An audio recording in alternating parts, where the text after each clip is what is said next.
What is going on YouTube? It is your professional yapper Zol Psycho back with another video. We're trying something a little bit new with this one. I found myself in a crossroads where I want to take my videos in the future. I can either regress the quality by buying a webcam and just talking to you guys, or I can just put more effort into the editing while keeping my videos a little bit spaced out.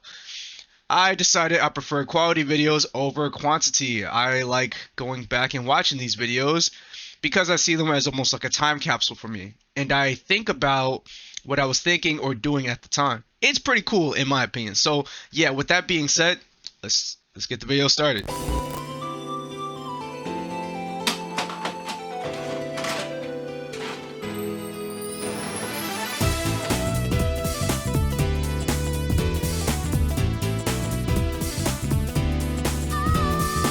We're going to be talking about why manga is better than comics.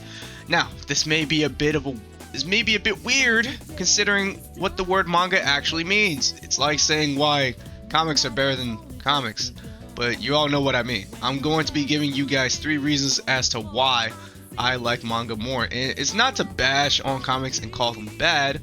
There are truly some great comics out there that I love, my favorite being the Ian Flynn run of Sonic the Hedgehog for Archie Comics. However, I find myself enjoying manga a lot more for a couple reasons. The first one being consistent writers. Mangas are written by the mangaka, plain and simple. Remember when I said that I like the Ian Flynn run of Archie Sonic the Hedgehog? Well, that's because I don't like the other writers for that series. The rest of the comic run is very much different from Ian Flynn's, and it makes reading through it a bit difficult. Right now, a big issue with Marvel is that we got some writers fucking some things up for characters like Spider-Man. People are not liking 616 Spider-Man right now because of the current writer. So a lot of the fans are saying that they like Ultimate Spider-Man, written by the GOAT, Jonathan Hickman. It gets confusing when you try to get into the comics because imagine if you didn't know how any of this worked and you're like, okay, I guess I'm just gonna pick up the latest comics for Spider-Man right now. You begin to enjoy it and wait a minute, now the story is changing all of a sudden. The artwork is different and now the characters are saying weird shit. This is what happens when comic books change writers. The story becomes almost unrecognizable from the last time you enjoyed it. For manga, we got One Piece, right? One of the greatest manga of all time. And I can't stand it. It's been going on for over 10 years with the same sole creative director, Ichiro Oda. Hopefully I said that right. He always finds cool and creative ways to stick the characters in new scenarios while keeping their characterization consistent. We see this in comics too, but there has been many times where a writer finishes their run and then the next one just doesn't even fucking compare. My second reason is the artwork.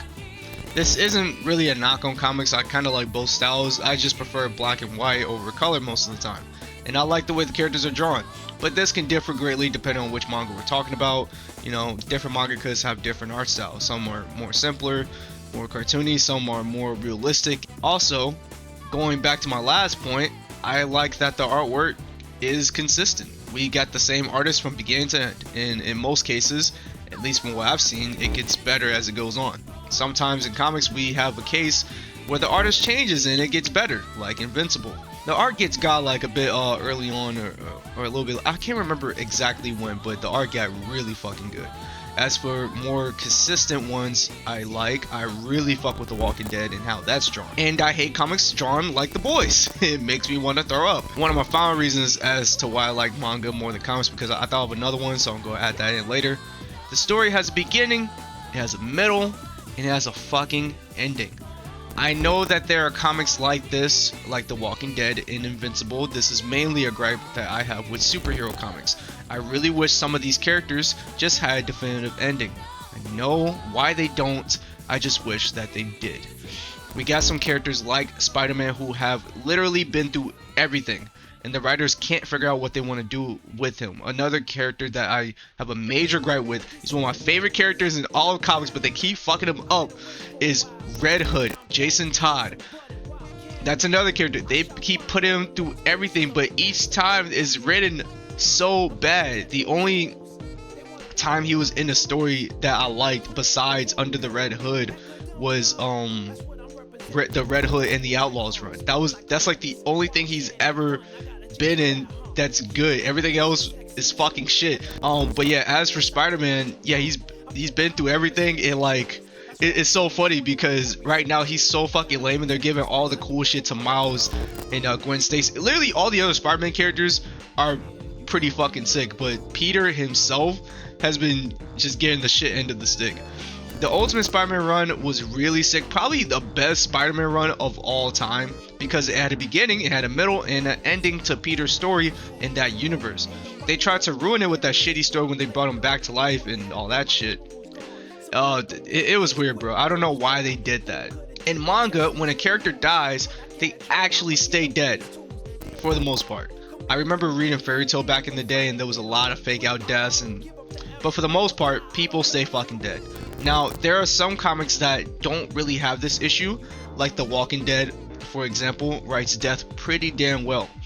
It's kind of awesome. But yeah, comics, for what I see, for the most part, are ongoing for a very long time and seem to go on forever. A story arc takes place over the course of maybe a year or two in real time, and then we reset to another one. And don't get me started about tie-ins, like tie-in comics and comic events.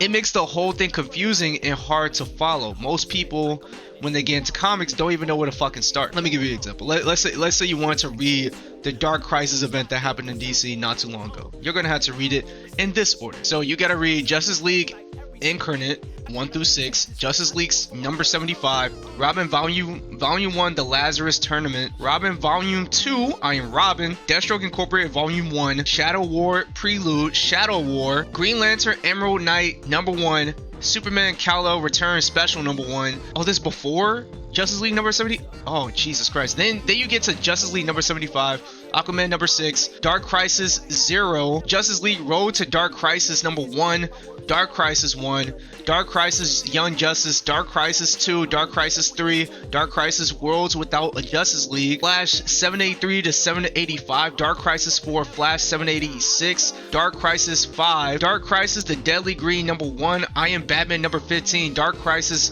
number 6, Dark Crisis The Dark Army number 1, Dark Crisis Warzone number 1, Dark Crisis 7, Dark Crisis Big Bang. You see how confusing that is. Like, it's, dude, dude. You would think comic events would be cool because then we get all these crossovers and stuff, but usually it ends up being a confusing clusterfuck. The last one off the top of my head that I can remember that was pretty good was Jonathan Hickman's Secret Wars. Jonathan Hickman is like probably one of my favorite writers, if not my favorite writer in all comic books. He's super good.